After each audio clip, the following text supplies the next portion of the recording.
Hello, and welcome to the Neuroblastoma Parent Global Symposium. The session today is Transitioning to Adulthood. I'm Emma Potter, Clinical Nurse Specialist, Royal Marsden Hospital, and I'm joined by Devin Risby, neuroblastoma survivor and paediatric nurse student from Great Ormond Street, and by Helen Simpson, a doctor and consultant endocrinologist for adults at University College London Hospitals. Before we start, I'd like to draw your attention to the question and answer button at the bottom, or in some cases the top of the screen. You can use this to submit questions during the session for myself and Demi and Helen to address. If the button's not showing, just tap or hover over with the cursor to bring it up. If you see a question there that you like, give it a thumbs up to move it up the list. We hope to make this session as interactive as possible, so please do get involved. So I need to now share my screen. Here we are. Okay, so welcome to our talk on transition. I hope you can see the screen. I've just got it blocked by quite a lot of pictures of us, but never mind. I'm a nurse and I work with young people and their families who've completed treatment for childhood cancer. Usually the children are at least 2 years post-treatment. The age limit for our clinics is 25, and preparing young people and families for transition to adult care is easily one of the most important aspects of my role. I've been working in this field for about 7 years, and I think it'd be fair to say, frankly, that at the beginning, we weren't much good at it at all. Thankfully, over the years, along with the other members of the long-term follow-up team and the young people and families using our service, we've worked really hard to implement a number of changes to try and improve the experiences for young people and their families as they move from children's to adult health services.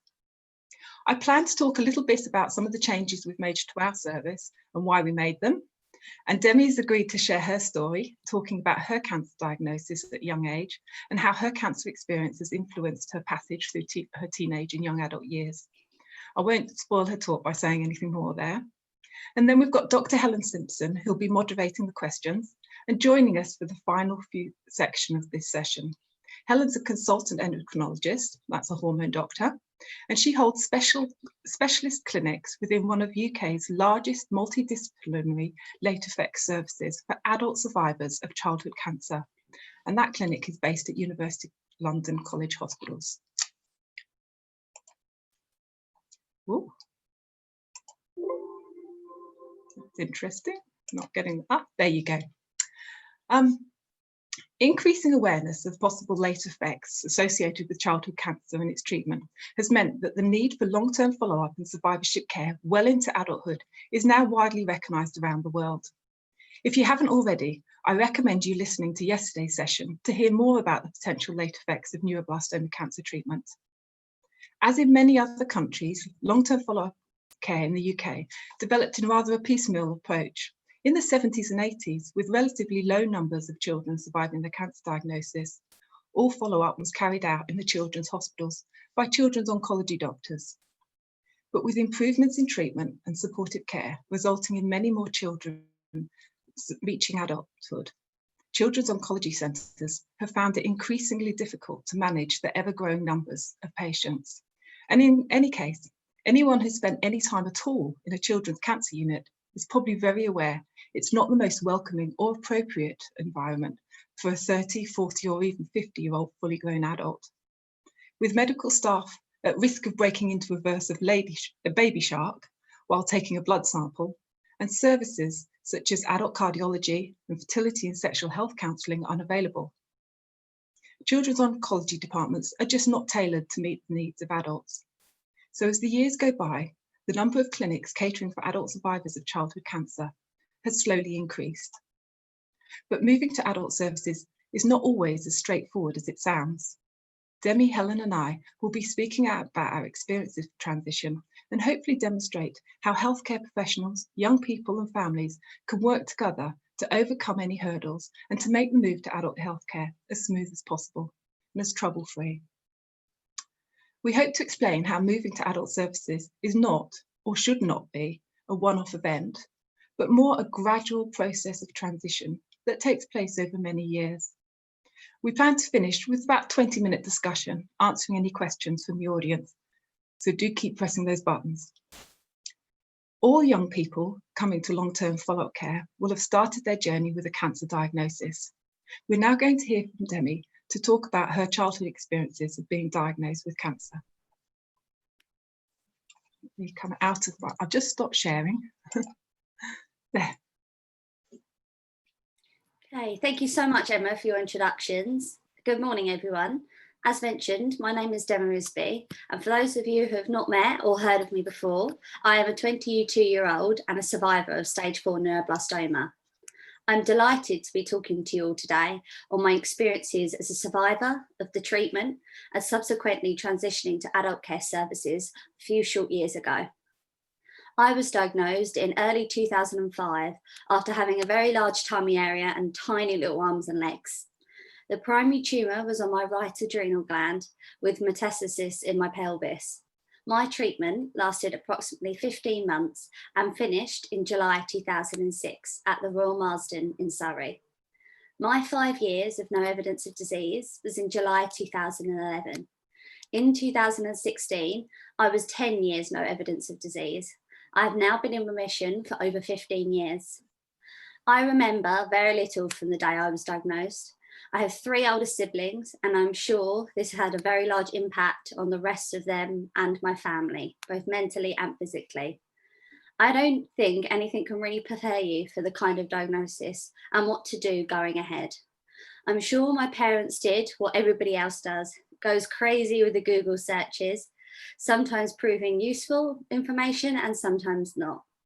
My childhood changed dramatically once I was diagnosed, as I'm sure my siblings did too.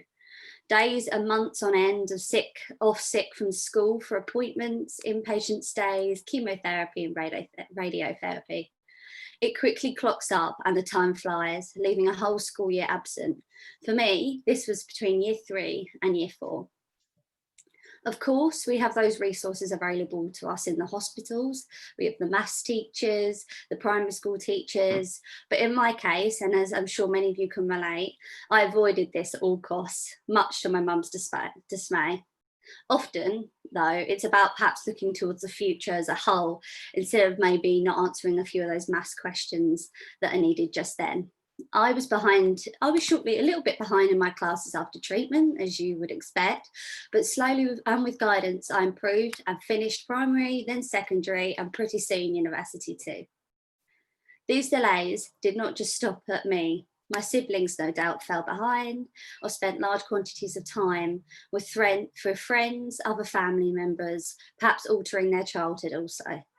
The countless questions by friends may have left them the countless questions by friends of my siblings may have left them feeling slightly irritated, confused, isolated, and no doubt upset. There is a lot more groups and support for siblings around now, which is nice, than I feel there once were perhaps when I was diagnosed. Siblings could feel a little bit more involved with the care these days, get access to better support, and still continue their educations mostly unchanged. I am still in contact with friends now who were there during my treatment and family friends who supported my parents also, keeping a strong bond and sharing an experience nobody else can quite understand. I received countless of teddies and toys and cards while I was in hospital, with almost all of them still laying in my parents' house today, a reminder of the support we had during our treatment. We got to go to places such as charity support holidays in Scotland with the Click Sergeant, and a trip to Disneyland, which helped bring my family closer and for a period lighter our days. In relative to the time I have now, I only spent a few years in hospital, and with only an hour's appointment every year left, there is not much noticeably to identify myself as a childhood cancer survivor today, apart from the large scar across my stomach and my memories that are lucky. I'm very lucky with this. Almost all of my memories are good times in the hospital with the wonderful nurses and doctors and the rest of the team that spent time with me and my siblings and my parents. Being a survivor, I think, makes you different. It makes you grow up and to become a different type of adult. We have an experience which alters how we perceive and view life, and others with perhaps a little bit more appreciation for everything we do, big or small. Having a little blood test to me now or stubbing my foot on the end of a table seems like no big deal. There, of course, has been a huge impact on how I've lived my life due to my diagnosis, but this isn't necessarily a negative thing. It's about turning those experiences we've had into something a bit more positive. Ultimately, the nurses who have looked after me all those years ago have driven me to wanting to help others in the exact same way, pursuing a career in children's nursing. For me, I think it may be subconsciously, maybe a way to give back to the service that they give. But I want to help others by turning my experience into a positive and being grateful for the life I have today. In this current day, I am 12 weeks away from qualifying as a children's nurse at Great Ormond Street Hospital, a dream of mine since I was about 10 years old. Whilst at Great Ormond Street, I've looked after several different patients with neuroblastoma and been to training days on the disease itself.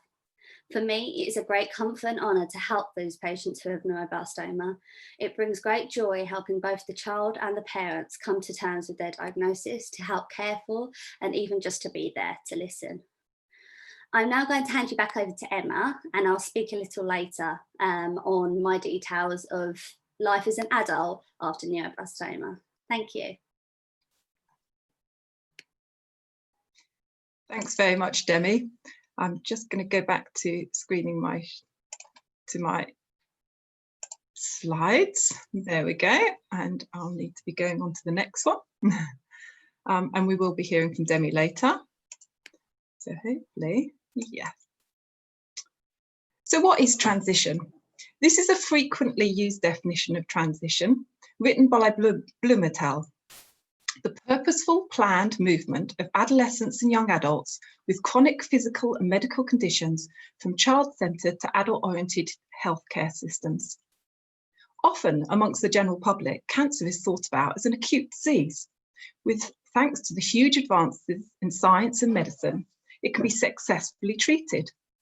That the cancer goes away and then nobody needs to think about it again. But for many young people living with and beyond cancer, we know this just isn't true. Cancer is a chronic health condition.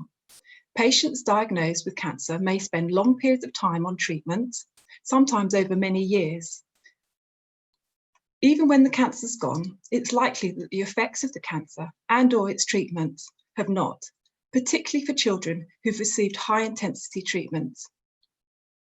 Life after cancer may involve many more years of living with the impact of diagnosis and treatment, managing existing or potential long-term side effects, and juggling follow-up appointments. And I'd also like to consider the words purposeful and planned. To me, this really is the key to transition. All too often, transition to adult cancer services is neither purposeful or planned. Sometimes decisions regarding transition are only made at the final clinic appointment in the children's service.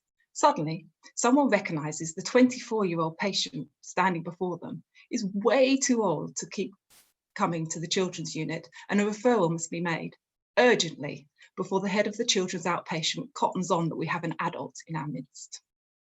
I cannot imagine how it must feel for that young person and family whose life has already been tipped upside down once with a cancer diagnosis, to then be told with so little warning that they're to be moved to adult services, or even worse, discharged from the unit that they've grown to know and love. Moving to adult services, regardless of the circumstances, can be hugely stressful and anxiety-provoking experience for many young people and their families, but we can make it better. For transition to be purposeful and planned, healthcare professionals, patients and families need to have an understanding of what the possible pathway is for young people as they move towards adulthood. Is there an agreement within your child's oncology service about when young people should be discharged or moved to adult services? Is everyone on the same page? I can vouch for it for being rather tricky if the children's oncologist wants to keep young people in the children's clinic at least until they're 18 and possibly even 20. And the consultant endocrinologist believes adult care should start at 16 or as soon as puberty comes to an end. Negotiation and key is compromise. And here in the UK, we've got to be mindful that due to the way cancer care is organised, there can often be two transitions for young people, from child to teenage and young adult, and a little later, a second transition from teenage and young adult to adult care. And even if the agreement is reached about when adult healthcare should start, does everyone know the options for where? Where should the young person have follow-up as an adult? Is there a specialist adult clinic available that are experienced in treating childhood cancer survivors? Is there an option to be discharged to community services locally? And if you're discharged from the specialist hospital-based follow-up services, what happens if you've got a problem? What should happen if you or your doctor needs to speak to someone with more specialist knowledge of childhood cancer and the associated late effects? Prior to even starting the transition journey, I recommend you doing some research.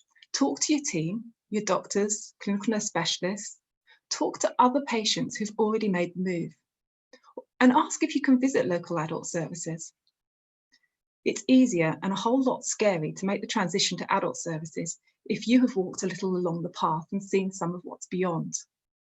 Even seemingly insignificant information, perhaps about the best coffee shop at the adult hospital or the nearest train station, can help make that move easier. We all know that doing some groundwork, laying strong foundations, can help to ensure smooth pathways, and this goes for transition pathways as well. And it's not just the young person that needs to transition to adult services. Ideally, a complete copy of their medical records should go with them too. Unfortunately, the lack of shared information technology and fears surrounding data protection often means this is not easily achieved. At the minimum, copies of the latest clinic letters and results of recent investigations should be available to the new adult team.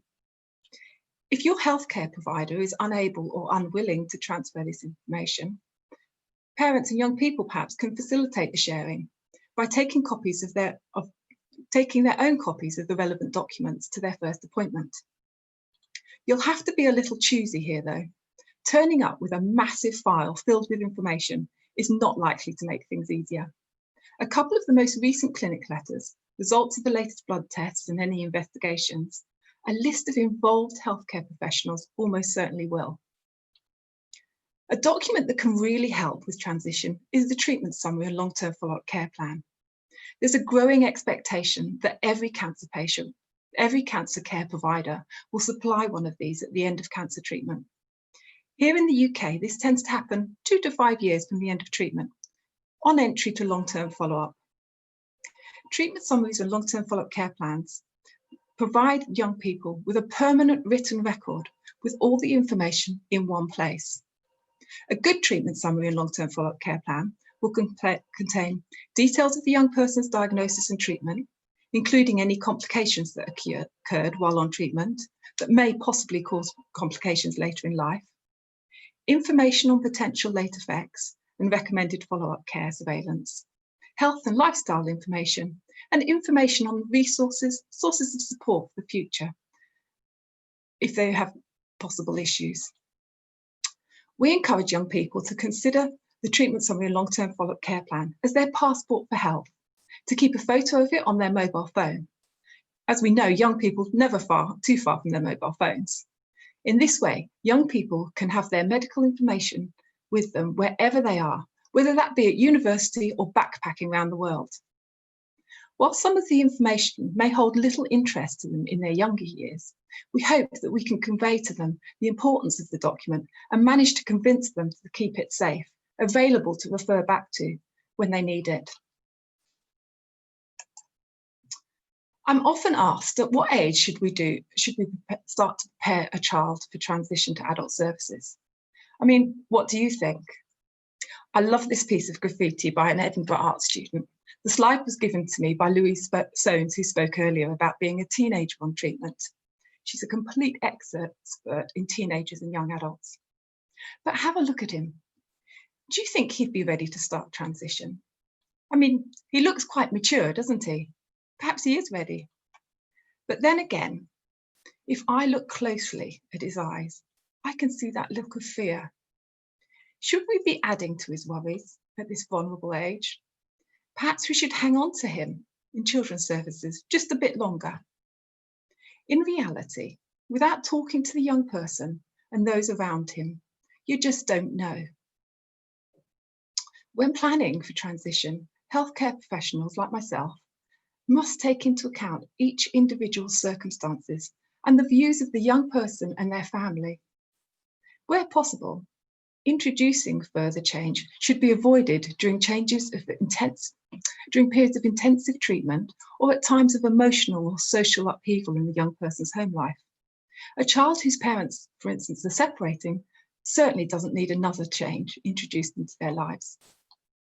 It's important that whenever possible, the timing of transition is flexible and mutually agreed with the young person and their family. But it is essential to introduce the topic as early as possible. Talking about moving to adult services early gives everyone involved time to process the idea and to work through any perceived or actual barriers to transition. We've slowly reduced the age that we first start talking to young people and families about transition. Whenever possible, we start to talk about transition around the young person's 13th birthday, or as soon as possible afterwards, if they come into long-term follow-up when they're a bit older. It means if young people or families show any reluctance or distress, we can drop the subject, certain there'll be other opportunities to talk at a later date. And no matter what, we will have started to sow that seed.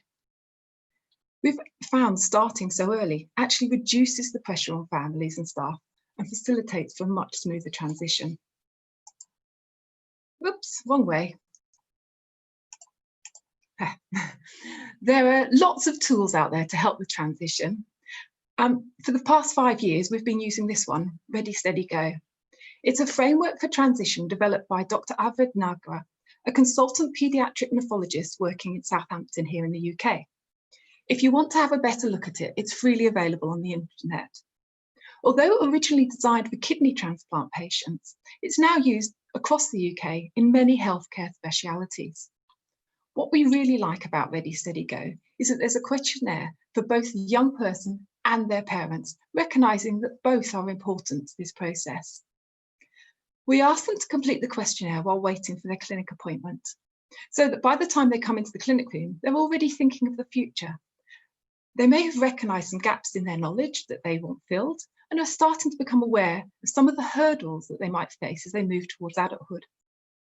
As we know, clinic appointments are not long, so it's really helpful to have this head start to make the best use of the time available. Ready, Steady, Go addresses multiple domains, including knowledge, self-advocacy, health and lifestyle, school, leisure and emotions. It's important to include all these domains. As we've already discussed, what's going on at home or school can have a big impact on the young person and how ready they feel to take another challenge on in their lives. The depth and nature of the questions change as the young people move from red, ready, orange, steady, and green for go. Each questionnaire builds on what we've discussed in a previous clinic appointment.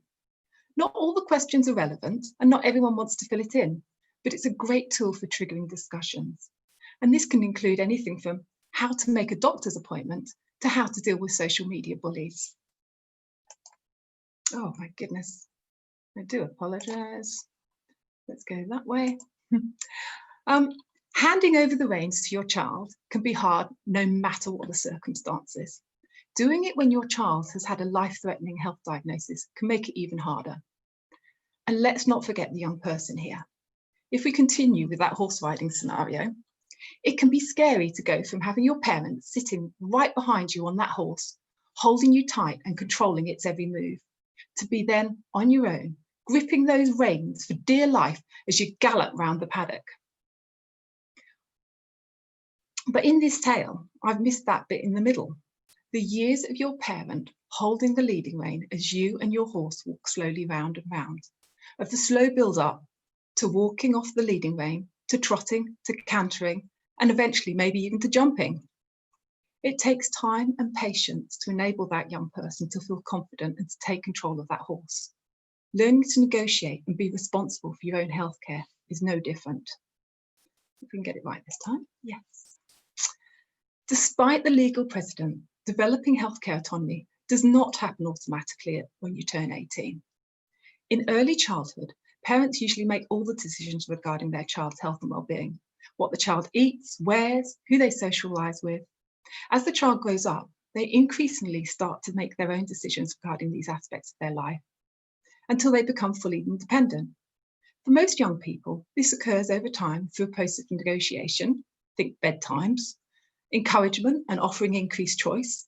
Would you like beans or peas with those sausages? And practice.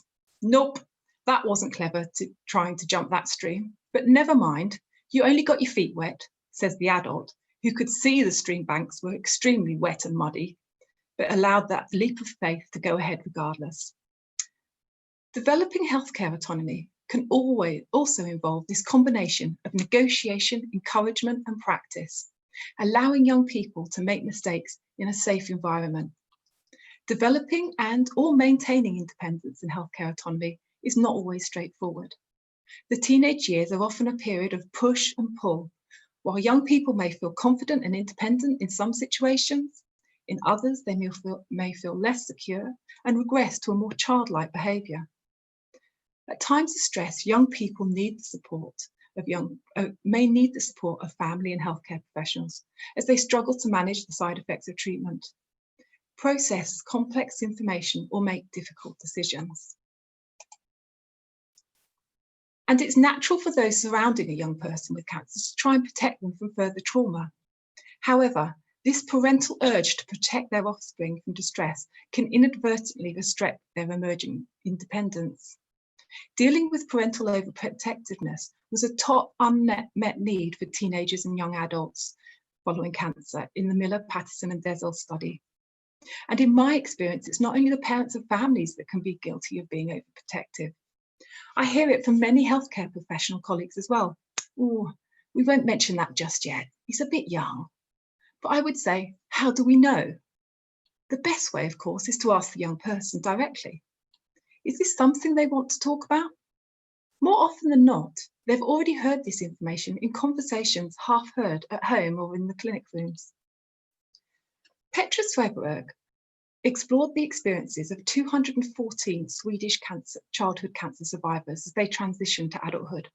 The adult participants in this study, and these adults in their 30s and 40s, spoke of their lack of participation in their healthcare as a child that had made them feel dependent on their parents and resulted in a general feeling of being someone who is helped by others.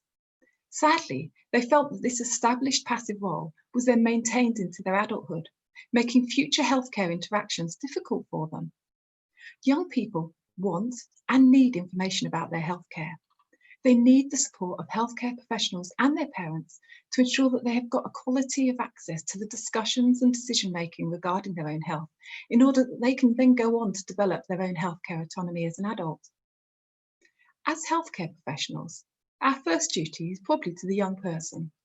We must do everything within our power to ensure that that young person has every opportunity to be full participants in their own healthcare and maintain their right to confidentiality. I've got a colleague who tells a really lively story of literally barricading the clinic door rooms whilst talking to a 21-year-old patient over the sound of the patient's mother hammering on the other side of the door, demanding to be let in. While this makes for an amusing story, and it's right for the nurse to be advocate for the young person's privacy, we must bear in mind that parents too are in transition. For years, parents have had to be strong advocates for their child, negotiating education, fun and family times while balancing the need for treatments, hospital appointments and protecting their child from unnecessary pokes and interventions. Letting their child, no matter how old that child is, enter this fray on their own can be tough. In her book, Cancer in Young Adults Through Parents' Eyes, Anne Grenier speaks eloquently of that struggle cancer parents experience trying to meet their role in promoting and developing independence. We need to acknowledge parenting a teenager on the road to independence can be challenging at the best of times for all of us. And if your child has a previous life-threatening cancer diagnosis, it could be even harder. It's not that parents don't want their child to become confident, capable adults. It's just sometimes it's hard to find the energy, resources, and the know-how to navigate this time. And this is why healthcare professionals come in. With the right support, parents can be the main driver in helping their child develop healthcare autonomy. Young people need and want the support of their parents, and parents know the young person's backstory. They've witnessed their child's triumphs and difficulties, and often have many years experiencing and supporting their child. No matter how adult-like you feel or how adult-like you are, sometimes there's just no substitute for having your mum or your dad by your side. As healthcare professionals, we must be mindful to work equally with parents who want and need to be protective of their child, but with the young person who wishes for or is struggling to find greater independence as they move towards adulthood. Transition definitely needs some teamwork from all of us. Communication is fundamental to this process, but triadic, that's three-way conversations, can be challenging even for the most experienced healthcare professional. Numerous observational studies of healthcare interactions have demonstrated that children and teenagers are often relegated to a non-participant status, with all the information given being directed at the parents. When I first started this job, I sat in a number of clinic appointments as an observer. One particular one stands out. A young 14-year-old lad came in with his mum, shook all our hands and took his seat. The doctor proceeded, and rightly so, to direct most of her questions directly at the 14-year-old. Without hesitation, his mother answered them all, with an occasional nod and grin from her son. The doctor continued on, as if the lad himself was answering. As they left the consulting room, I noticed the lad adjusting the earphones in his ear. There'd been a lot there all along. I'm not sure he'd heard much of anything of what was being discussed in the appointment. But most young people, when asked, feel they are capable of a more active role. But hospital consultations are often of little interest to them, and healthcare professionals set the agenda, with the parents and doctors doing all the talking. Young people are often not skilled in healthcare interactions. They lack experience, and it's not something they share with their peer group. In addition, young people may not ask questions or voice concerns for fear of worrying or upsetting their parents. It's important to ascertain teenage and young adults' individual preferences for involvement in information sharing and decision making, and how, when, and where they'd like this to happen.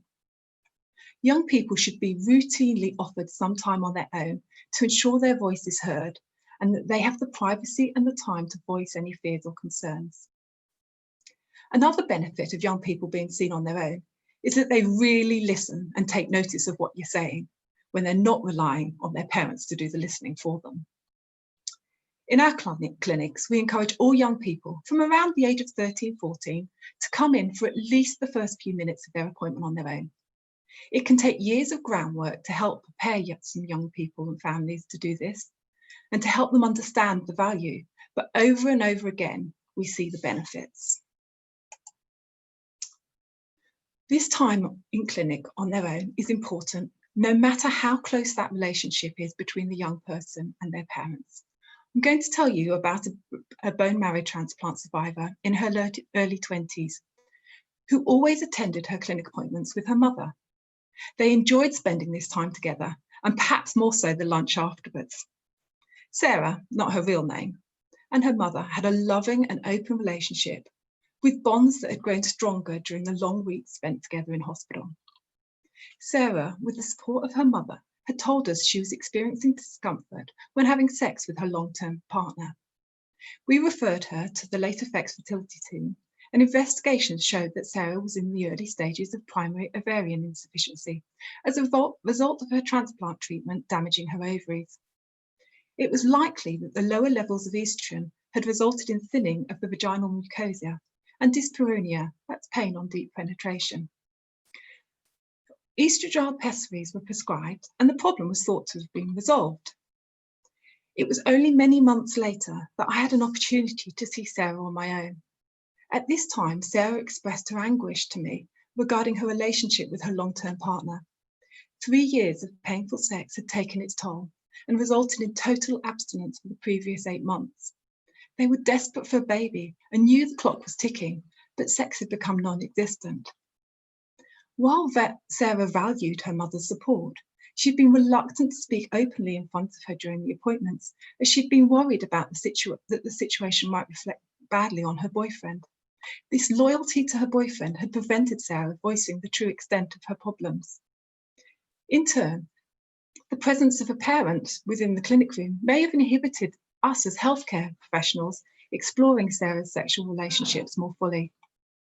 With Sarah free to speak openly, I was able to assess her use of the pessaries and talk about her partner and his understanding. Together we sorted a plan that included a repeat prescription of the pessaries. Sarah hadn't realised that they could be used long term, a further appointment with the fertility specialist, and this time just for Sarah and her partner so they could learn together and both hear what was being said, and a referral for both of them to psychosexual counselling. Happily, that year's Christmas card contained the news that they were pregnant. Sarah's mother, of course, was and continued to be extremely supportive of Sarah, but just sometimes things are too sensitive to share even with those you love. I think we all learned from this experience. I certainly did. So the evidence is strong that a purposeful and planned transition that understands and incorporates the unique needs of the individual young person and their family can help that young person feel ready and well equipped to manage their own health and well-being as an adult. This doesn't mean the young adult is left to manage their healthcare on their own. Parents and family healthcare professionals will still be involved. The aim of transition is for the young person to feel they have the knowledge, the resources and the tools so that they can advocate for their own health and well-being in a way that's best for them. My hope that these empowered young cancer survivors of the future will not only be able to advocate for their own health and well-being, but for the health and well-being of other childhood cancer survivors. And just like the parent-led organisations that have put together this wonderful conference and done so much to champion neuroblastoma research, I hope they too will be the leaders in research in the field of childhood cancer survivorship for the future. One such organisation that has membership open to healthcare professionals and survivors alike is the European Network for Cancer Care Survivors After Childhood Cancer, PanCare. It's just one of a growing number of organisations across the world that are looking to amplify the voice of childhood cancer survivors and their families, and I'd encourage anyone interested to get involved. So I'm going to stop sharing now and hand back to Demie, who certainly is one of the voices we need to hear more of in the future.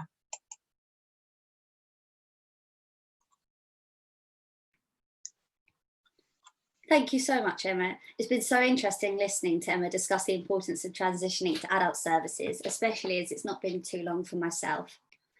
From finishing my treatment, I was made aware of the lifelong commitment of going to the long-term follow-up clinic, and once of age, the reproductive clinic too. This for me has never been much of an issue, perhaps a small price to pay.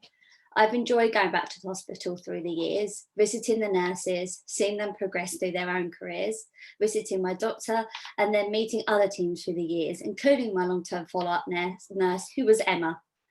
Honestly, through my teenage years, going to appointments seemed somewhat of a task. My interest was not particularly high, and a feeling of dread as the yearly question of when was your last period always arose, while my mother sat happy next to me, eagerly waiting until she could ask the next dozen questions that she had. Just over 2 years ago, I was moved to adult care services at UCLH in London. A sad moment for me. A walk down any children's hospital hallway may give you some joy as you pass by bright colours and animals on the wall, but the walk down the dark, sometimes dingy hallways of the adult wards is always a very different one. For me, when I did move to adult services, it happened almost instantly. I went to the clinic one day, and at the end of the appointment, I was told I was being discharged from the children's services and moved to the adult services. It came as a little bit of a shock at the time, I think because we talk about transitioning to adult services and how it is a long process over many years, but the actual detail of the move and what this will actually entail is often perhaps not as clear. I think this can be a mix of things, but in my experience, it can also come from a lack of understanding and also independence in the appointment. My mum always came along to my appointments. She always asked the questions, and often the doctor's questions were perhaps pointed at her. This was difficult when it comes to needing certain information that perhaps a teenage girl may not feel comfortable discussing with her in the room, which will then, of course, alter the care and given and direct the appointments, the information away from the appointments, like Emma mentioned in the scenario. Emma was talking about welcoming older people to a children's ward and how this may not be perhaps inappropriate in a children's setting. However, we tend to lose more of the happiness when it comes to adult services. It's very laid out, simple and professional. Children's services are definitely more fun and the care is directed in a completely different way. It's important to understand the differences. These can be very minor, but can make a lot of difference. This can include the different people and having to build new relationships and trust. It won't be the same doctors, it may not be the same team, and no more long-term follow-up nurse. It perhaps can be a very different hospital or another part of the hospital where there will be different reception staff who have different training and perhaps skills to those working in a children's setting. Now, there is nothing wrong with all of this, of course, but realistically, it's about what you're going to get out of those appointments. If your child has been going to the same hospital for years and have been under the same team and are now faced with going to a new area, you are then having to build those relationships again. It may make them perhaps feel more withdrawn, especially doing it themselves, and not having the independence growing up when in appointments could lead to these appointments as an adult being perhaps not as beneficial as they could be. This may be due to a lack of knowledge on the right questions to even ask, and even not having the confidence to discuss your own health in that environment. I think there are definitely things that could perhaps be improved, and healthcare professionals such as Emma are already taking those steps to improve these services. From my experience, it could start perhaps with education and understanding. More clarification on transitioning and when it goes from transitioning to actually moving across. And leading on from this, directing of questions and engagement. Family-centred care is very important. However, there are sometimes when questions need to be directed at the child or young person and answered by that individual. I think the parents or guardians could definitely help with this. All of the mums and dads listening here, I know it can be very difficult to give up the control. My mum still likes to give me a list of questions she thinks I should ask when I go to my appointments, but I think trust and openness is crucial. Children do know a lot more than you think, especially teenagers. You may think that they're just ignoring you while on their phones, but often they have one ear open. Conversations can go a long way, and discussing what you actually want to get out of those appointments can also help. What does that young person want? Do they fully understand? Do they want more education or a chance to speak to the doctors and nurses alone, perhaps? I did not ask a single question until I moved out of my family home and moved in with my now fiance, when I then took charge of my own appointments. I was 18 when I had my first appointment by myself, but was this perhaps too late? By this point, I'd already been asked all of those questions I did not want to ask in front of those parents, including ones on sexual relationships, drinking and smoking. I think we can grow in confidence in appointments and with managing our own health through engaging in other activities as well. By this, I mean different groups and clubs that now exist, such as childhood cancer survivor groups and being around others who have had similar experiences. This can help them make them feel perhaps more open, come to terms, and even learn about the condition they had and how to manage their own health and their own choices. Growing up, there was not a lot of groups out there like there is now for me. I have never met another person like myself who is a survivor of stage 4 neuroblastoma and is now in their 20s. And I know I would have loved to have something in common with them growing up, even down to sharing stories whilst in hospital and our scars. I started to discuss my condition more in my late teens and made my first speech at 16 at a charity fundraiser for a little girl with neuroblastoma. This was the first time I had openly discussed my condition with others. And for me, that was the pivotal point of getting that independence and coming to terms in my own way. Everyone has a different way of doing this. It is not a one-size-fits-all approach, and I think that's what is so important about these conversations we are having today, is acknowledging this and finding a way to help that individual child or young person move to adult care with ease and in their own way. Thank you all so much for listening. I'll hand you over to Helen now for the questions. Thank you. Sorry, I was just looking at a slide. Thank you both of you. I've really enjoyed that, and I've really reflected myself And I've written 3 things down that I've taken from Demie: is education, understanding and engagement. And I'm going to use those now in all my talks that I do around transition, because I think engagement is so important. Before we go to the questions, I'm just going to share one slide, because we've heard from Demie and Emma, and as I'm an adult person, I just want to put a slide that might show some of the things that go through my head.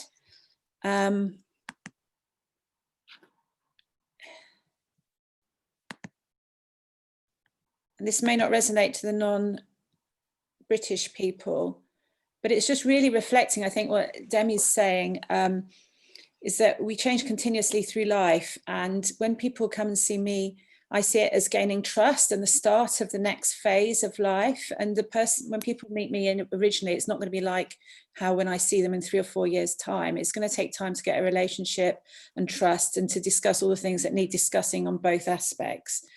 And young people, you know, your child may have been very little when they had their cancer treatment, remember it. And these are the in-betweeners. This is a television show in the UK about teenagers and all they get up to. And I always talk about the sex, drugs and rock and roll years as well. And it doesn't mean that I approve of smoking and alcohol, but again, we need to acknowledge that these things happen, and we need to keep our young people safe. And then along the sex, as they're having the sex and the fertility and contraception, all these conversations. And I think it's just really important to remember that life is about all these things, which don't really get discussed in children's clinics. And then the other thing I say is that I'm thinking of the long-term consequences of the treatment, not the disease itself. And so we think about things like bone health. So this is a young person's bone, and this is if someone's got osteoporosis or thinning of the bones, you can see more air. So we're thinking of long-term things. We're thinking of heart, blood pressure, kidneys, diabetes, metabolic risk. So we have a very different sort of perspective around the sort of things that we're thinking of. And it can take a while for everyone to adjust to this. So that's all I'm going to say from a technical perspective. Shall I unshare my slide? Oh, gosh, I'm failing the, how do I stop share? There you go. And move on to the questions. So I suppose, so we have one question here from Vicky in the UK, who's asking, are the models of transition care the same across the UK, or are there differences between NHS trusts? Do young people have equal access to the best transition of care, and how is it possible to share best practice? So I don't know if Emma and Demie would like to answer this first or reflect on this. Shall I start? Different hospitals do it in different ways. And I think that some hospitals have a more structured transition programme than others. And some haven't even quite got to that idea that we need to start transition early, and tend to think of their transition, but actually really all it is about is just saying to a young person and their family, next year you'll be going to adult services. And that really isn't what transition is all about. So there's a lot of organisations that are really starting to talk about this, like Click Sargent and Teenage Cancer Trust. And are really working with some great people, Louise Soanes and Susan Morgan and Nikki Pettit. They're all people that spring to mind who are nurses who are spreading the word and starting to increase transition services in all oncology centres within the UK, but it is quite slow. And similarly, there's similar problems within America, where actually they're even quite new to the concept that teenagers, young adults, adolescents have a unique needs for their healthcare. So I think it's growing, but it's quite slow. Demie, I don't know if you want to say anything. I suppose I was just going to quickly point out that they may be different across different parts of the UK, but that may not necessarily be a bad thing. Obviously, everyone's different. Each region has different people, different ethnic backgrounds. So I think it sometimes needs to be tailored to different parts of the UK and the different backgrounds. So I wouldn't necessarily say that is a bad thing either. I agree. So I think, so again, just reflecting on an adult doctor perspective, I think maybe key to all of this is the early preparation and things like Ready, Steady, Go, and the young person being at the centre of their care. And we're talking a lot about patient-centred care and adult services per se. because I think services are going to be very different. You may not even have a late effects specialist clinic, let alone a transition clinic in the area. But it still means the care is the same. So I think treatment summaries are key. So it's that whole preparation, I think, before getting to adult or transition services, having a treatment summary and going through that with the young person before they move on to the next phase. And making sure that empowering people with information and having their records, I think patient-centered records and information is really key around this. I think that puts quite a lot of onus in a way at the early parts of transition. So I think it is important to have somebody who, and from an adult point of view, I mean, I think we're quite lucky at UCLH, we do have some transition clinics that are absolutely not perfect. And one of the things, I don't know if other people are finding, I've had a message that I've answered privately, is actually accessing into the clinic when you're moving between. So that's where things always can go wrong. Not only is it a new place, you don't know your contact, you maybe don't feel that you know the specialist nurse you can get in touch with, you don't know the name of the administrator. So I think often the big gulf actually is between the services, and once you're in it, it's probably better, but it's getting in it that can feel like a barrier sometimes. So I think it's getting over that hurdle that can be quite hard. And one of the things is, oh, sorry, Demi. One of the things is that there isn't one place that's holding all the information about what late effects services there are available in areas. So I think that makes it hard as well. I think what I was going to say, Emma, is I think what Helen was saying about the different technology as well is really useful. I mean, I know in some hospitals it's still on paper, and some hospitals it's transitioned over to all online care. I personally have only just changed in UCLH to the My Care system, which is part of the big online package, and I've only actually signed up for that in the past couple of months, and I'd say that's really important as well. It doesn't necessarily have to be online, it can be having your own records as a young person. I can now see all of my appointments online, all the letters are online, so I can keep them up to date. I'm not sure about you, but I think for a young person, when a letter comes in the post, it's quite difficult to keep hold of. You know, it might be somewhere in the house and you forget about it. That's usually what's happened with me. I think now it's all online. It's a lot better. All my appointments are on there, all my test results, and I think that really has helped me as well, even in the past couple of months, take hold of my own care.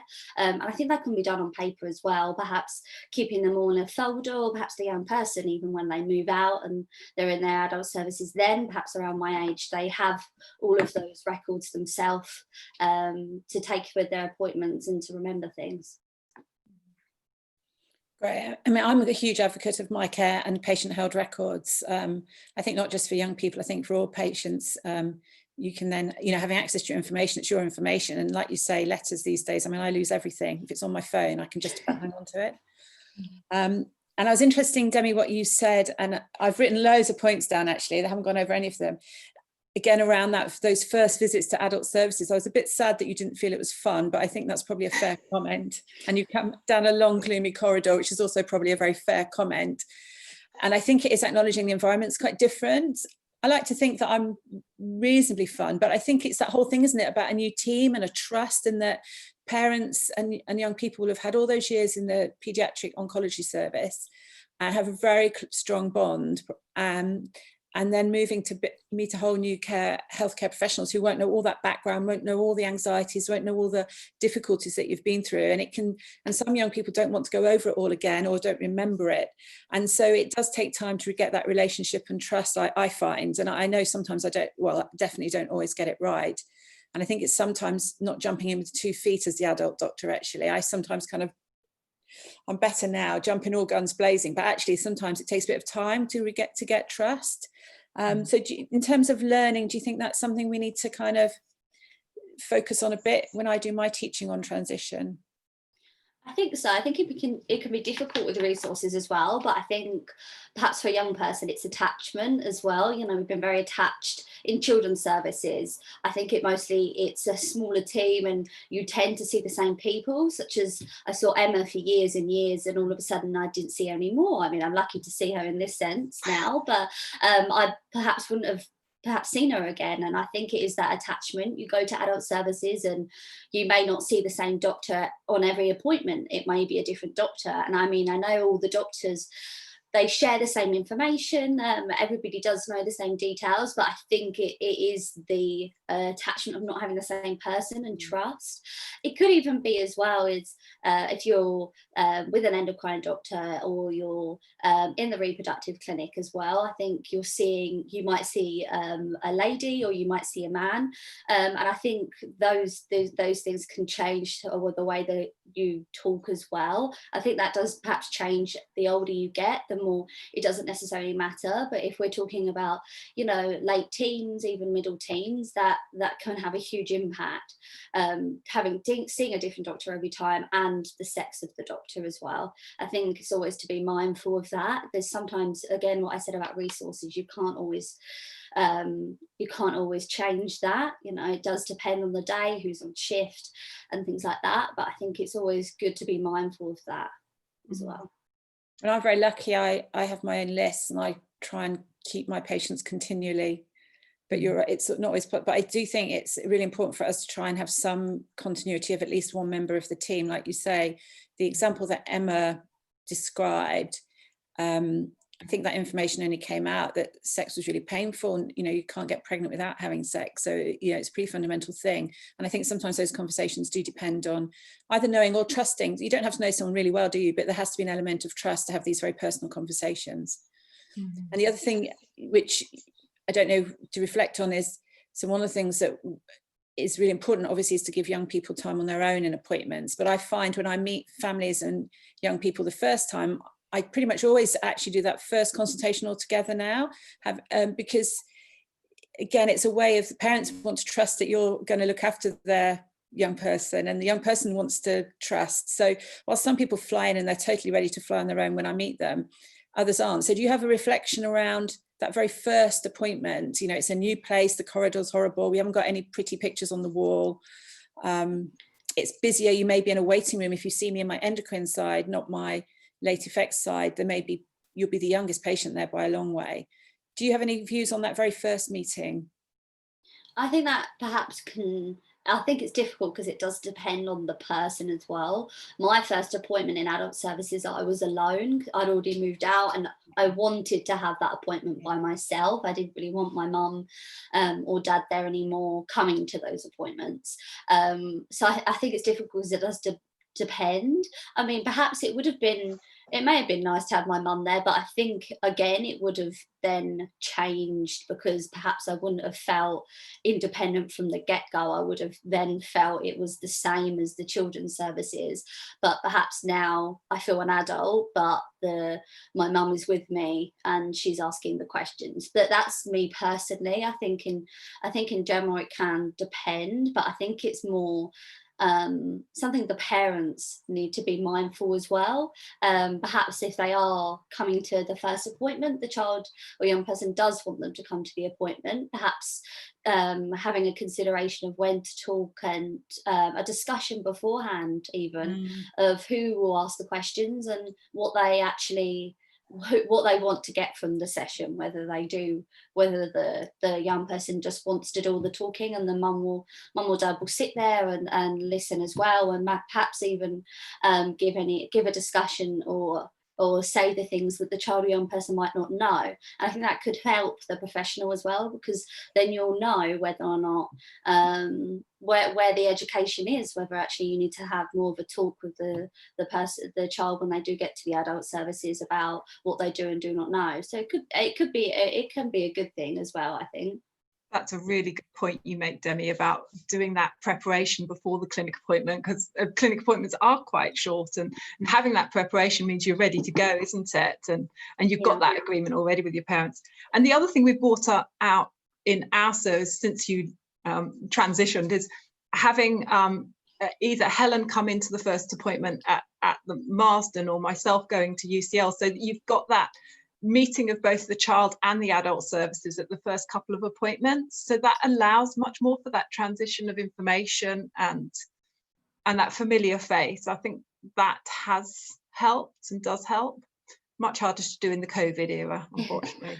I think now I look back, that's what was happening, because I moved from the Royal Marsden to the UCLH in London, and at the time I thought, I'm just being moved to the children's services at UCLH, and I think I only had maybe two appointments there, and Emma was there both times in UCLH. And I think now, actually listening to Emma, that's obviously what was happening as well. It was making it easier to transition, but I think I wasn't really aware of that. I think both them times, I think I came by myself as well, and I wasn't aware that that was happening. And perhaps if I had known that more, again, in terms of communication, perhaps discussion in those appointments, if I would have known that, I think it perhaps would have made it a little bit easier moving to the adult services.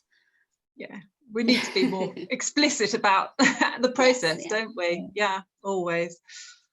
So a practical thing that I focus on, so I'm a hormone specialist as well as doing the late effects part, and some patients with neuroblastoma may have both their adrenal glands removed. I don't know if this is something that some parents who are listening in are aware of. And so there's some particular safety things around transition and young adult life. And so and this is why I kind of think about this sort of staying out late at night, which I know all of us do if we can, and it's not lockdown. And so one of the things that's quite hard, I think, around transition, and also being a student, and maybe again, Demie, you have reflections on this, is when you either leave home or you change GP, or making sure, getting used to getting your prescriptions on time if you're on medication that you shouldn't stop, safety things around steroids and adrenal insufficiency. And so one of the things I try and do is we tend to try and be quite practical about helping the young person understand the reason for needing the steroids. I do things like talk about getting a keyring holder for tablets, so they always have their steroid tablets with them if they're out and about, because it can be and I think parents often worry about this, and it can be, when people leave home, a risk of having some problems around adrenal crisis and things like this. So I think it's some of the we also focus in transition on very practical things, not just sort of the trust and, you know, comfortable with adult services, but making sure young people, they know how to facilitate getting new prescriptions, they know when they're taking their drugs, know what they must have and what it doesn't matter maybe if they forget so much. Has anyone got any reflections on facilitating that in a transition environment? I was just going to say, want to put something on the Q&A. Do any parents want to comment on that from a parent perspective? Sorry, Helen, I was just going to say, I think that can just be down to communication as well, not necessarily presumptions. Each child is different, so it will be tailored to an individual basis. I think I probably, in terms of prescriptions and things like that, I didn't necessarily have a problem with that, even when the child in the children's services, I probably could have done that myself, but each child is different, and even the interest, the child might not even be interested in going to the regular appointments. Even when it's transitioned to adult care, they might not want to do that anymore, which I know some may end up doing that.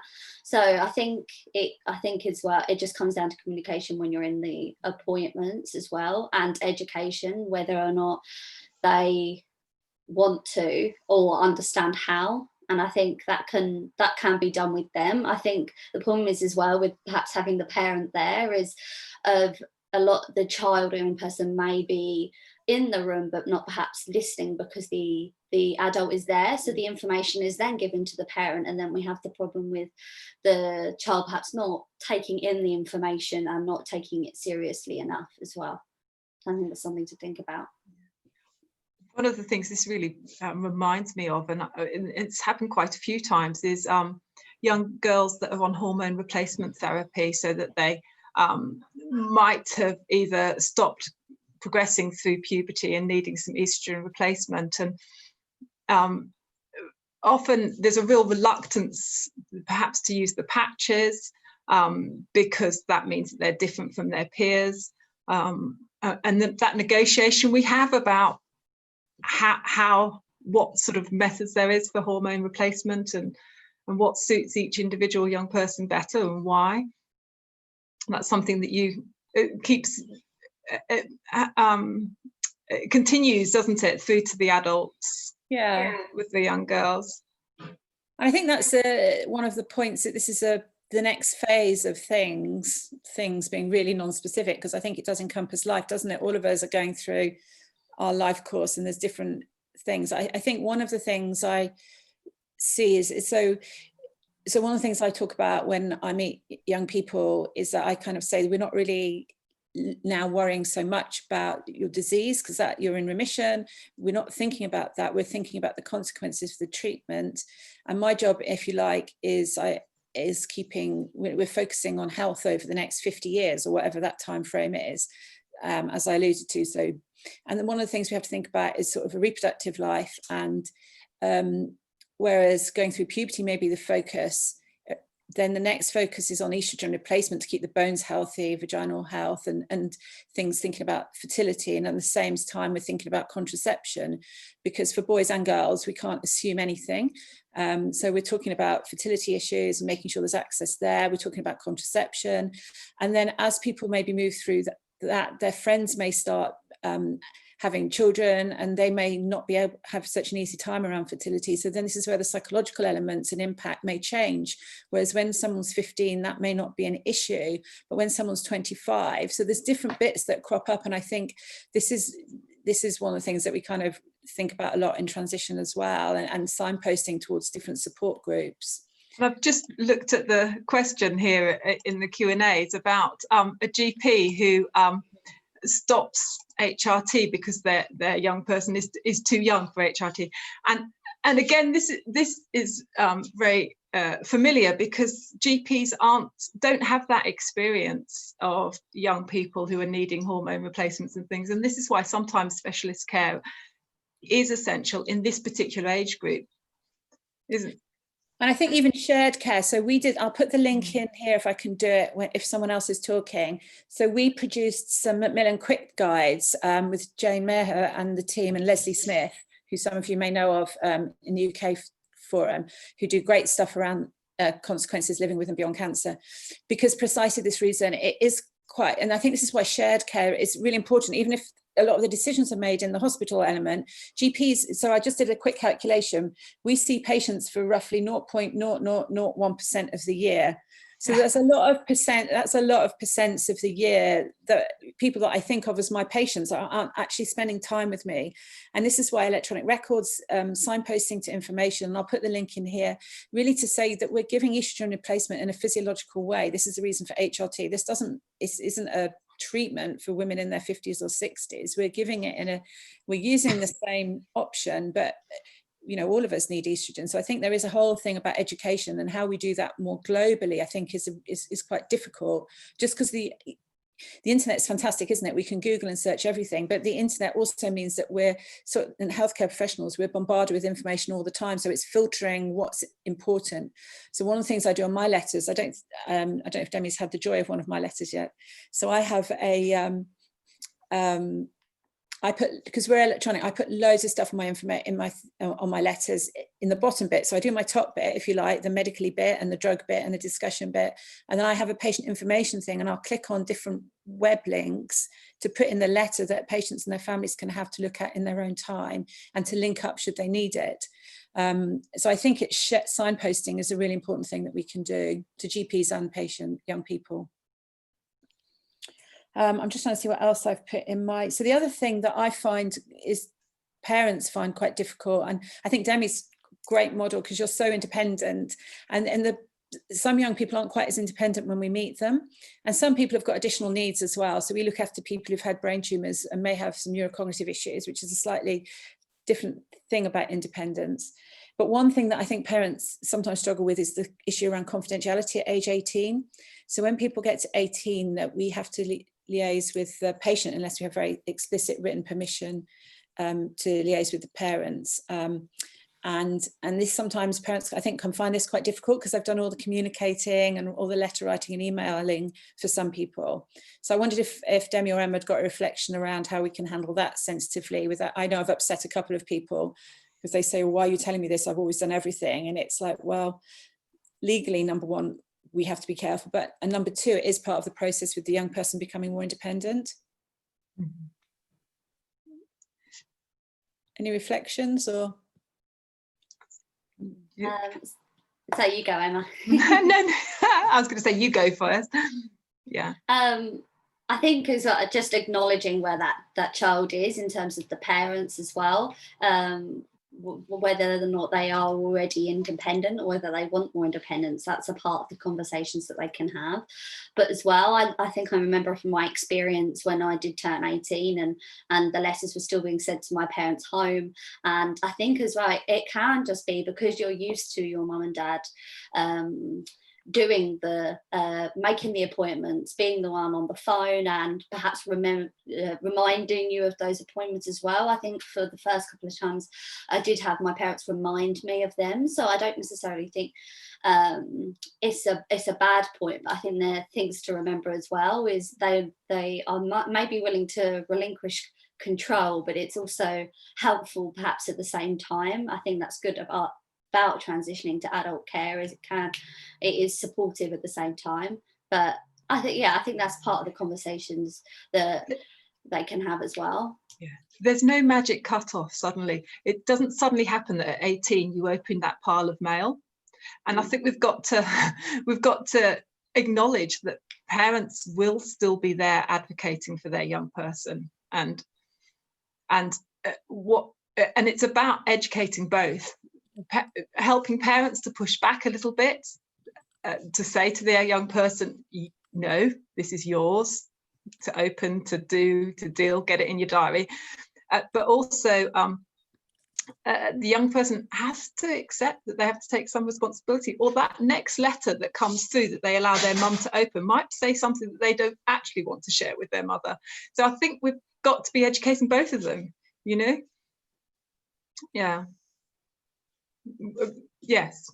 And also us as health professionals, we've just got to be a little bit mindful and a little bit not to go rushing in, as you said, Helen. You know, sometimes there's things that we just aren't privy to. We're not privy to everything in that young person's life or that family's life.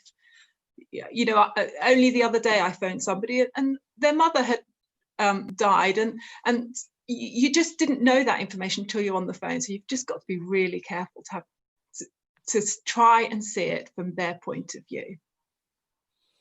Yeah, I think that's so important, isn't it, to see, and I think, yeah, from everyone's perspective, it is important around transition, and because there is a lot of different perspectives, or there can be in the room.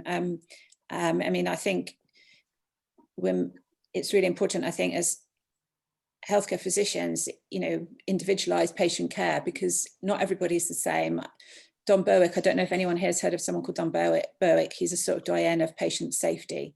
And my favorite quote from him at the moment, it's the second time I've used it this week, is like, homogenized medicine is bad medicine. So if we offer the same appointment for every patient, it's not going to be good, because everybody's different. You know, I'll be able to have a totally different conversation with Demie than I could with some other patients. And there'll be different needs and priorities. And I think that's really important for us to remember as healthcare physicians. Yeah, and it's going to take, so if we look at Petra Swedberg's research about how disempowered the adults felt, and they attributed that to years and years of not having any sort of control or parts in the decision making around their healthcare, and so to suddenly expect somebody to take that control, I think it's unrealistic, and it's why transition is so important. It's why it's so important to start early. But even so, in some cases, it's not going to be complete, and we need to be mindful, I suppose, as adult clinicians. I think I was going to say as well is being mindful of what the child actually may want. I think for years, when you have the conversations in clinics, especially the children clinics, you may have those conversations around the endocrine or reproductive clinic, or perhaps a late effects clinic that you'll go to one day. But it's about the parents probably want something very different to what the child wants, and I think that may be which may be difficult when you get to adult services, is you then find out that child is perhaps completely different to what was seen in the children's services. They want completely different things, and I think as well, if the parents are there in the appointments and they're still supporting. I think that's maybe what will be difficult, will be that you may realise that your child is different to perhaps who you thought they were, or what they actually may want. They may, they might have problems with their fertility, but they might not necessarily want children. So I think it's important to have those conversations, because I think that may be a presumption as well. So I think it's important. Absolutely. What they may want. When we're talking about hormone replacement and things, and people are, your teens at that time where you start to explore your sexuality, don't you, your relationships and things like that. And for parents, it might be about, can my child become a father in the future? But for young people, it might be much more about, will my body develop like my peers? Will I develop breasts? Will I have muscles? That's something, those are the sorts of things. And that's why sometimes it's helpful to just have those two conversations, the one where you have the parents in the clinic room, and then another with the young person, because that way you can meet those two priorities, two different. Yeah. So when I see, and Emma will know this, because I have a famous picture that so again, this isn't particularly for neuroblastoma, but I look after lots of patients who may have had treatment that affects their pituitary gland, and that makes lots of different hormones. And I always, basically, I say always, pretty much always start again whenever I see a patient who's coming through to transition, of re-giving the medical information, because like you say, Demie, some young people don't listen even if the information's been given, and also because, which is fine, and also the priorities are different to maybe the parent, you're talking to the parents in the Children's Clinic, and then it may be different for the young person. So I often go over everything again, if you like, just to sort of, even it may not be in the full detail, kind of fishing out what the young person wants, but making sure I've kind of set the groundwork and gone through the things that we're looking at over the long term. Even it won't be so detailed the first time, but I'll pretty much try and set out, right, these are the things that we're looking at.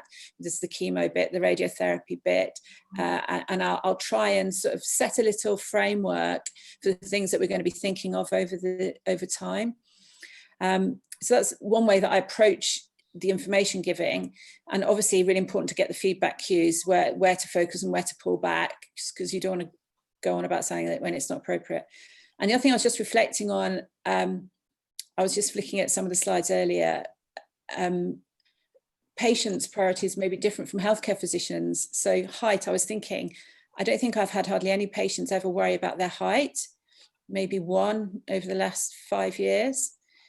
This is an adult clinic by the time transition, but fertility and sexual function is really high up on the list of things people want to either know about or know where they can get information about. So I'm wondering, do you think sometimes there's a difference between, a huge difference about areas what healthcare physicians might be talking about and what patients might want to focus on for young people?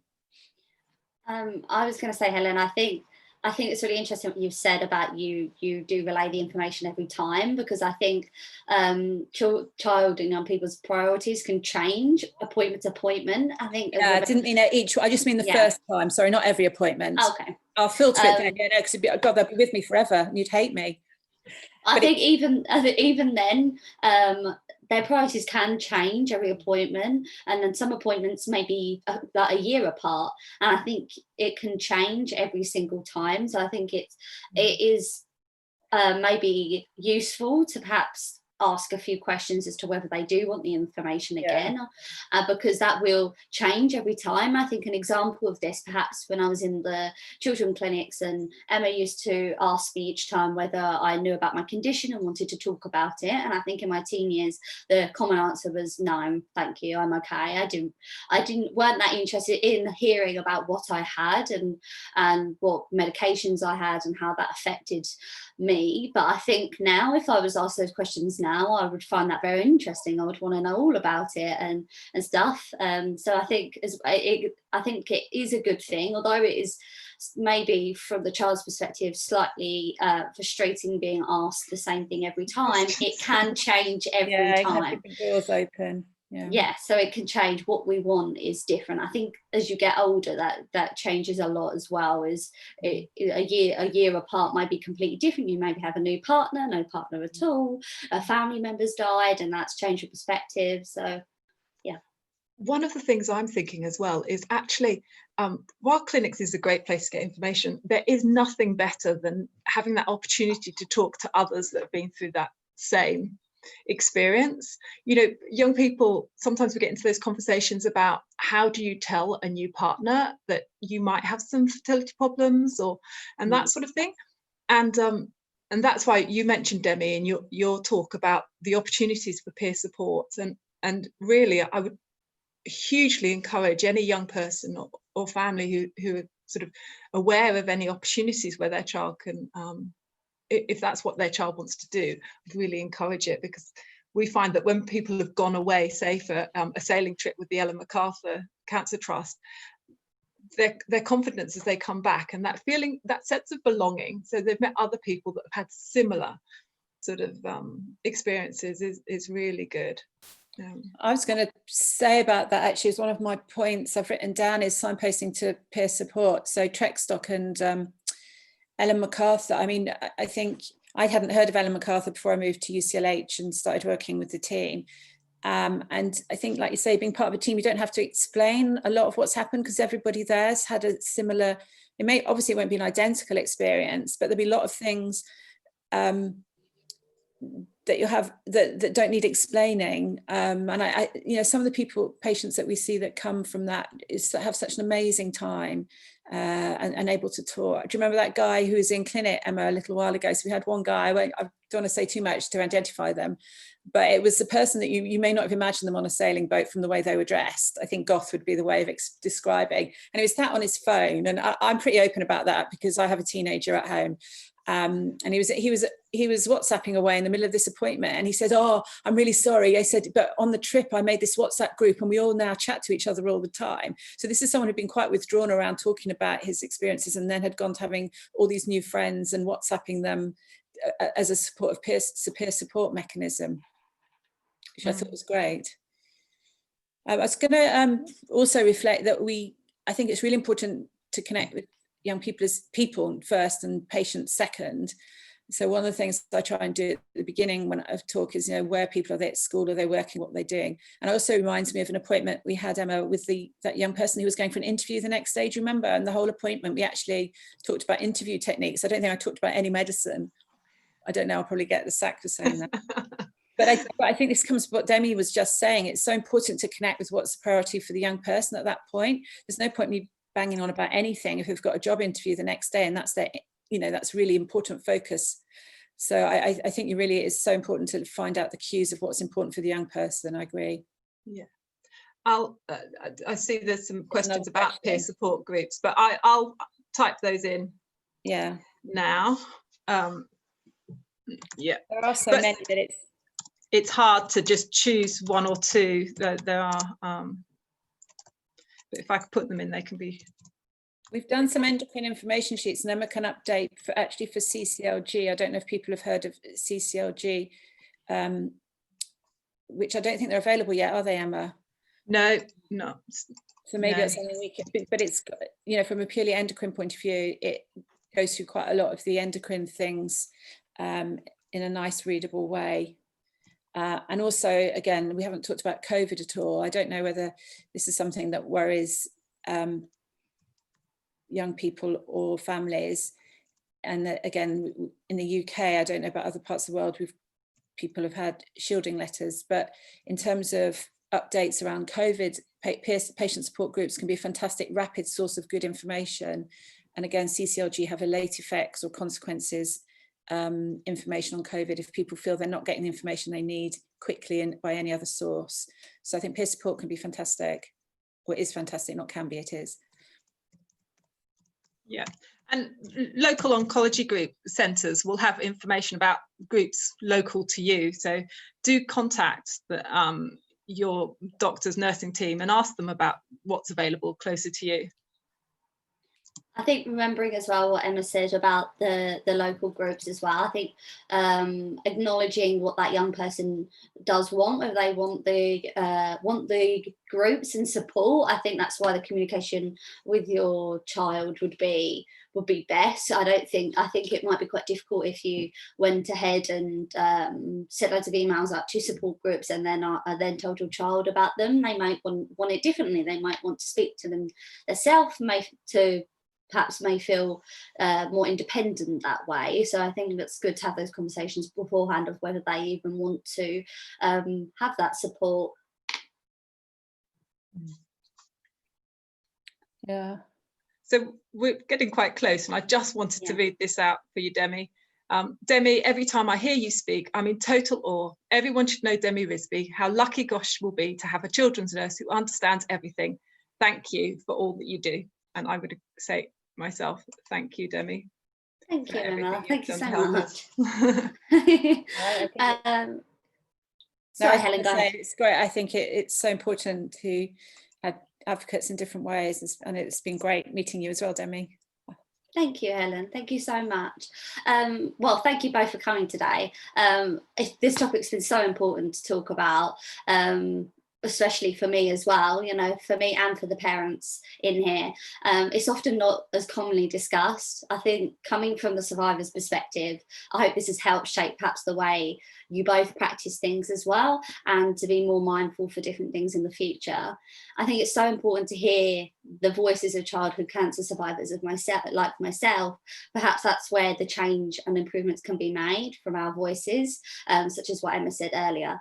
I think summing up, it's important to remember to be inclusive in the sessions, to not assume a one-size-fits-all package, and perhaps working together to establish a more detailed plan of transitioning and a timeline involved. I think is good. Well, thank you so much, everyone. I hope you found the session helpful. Thank you to everyone watching and for your questions. I hope we got to all of them today and answered them below as well. We've reached the end of the session, but up next after the break, we have the See Open Frontline Studies as well for you to watch. If you miss a session at all, it will be available shortly or after the sessions are done on the On Demand page on the event website. Thank you. Thank you. Bye.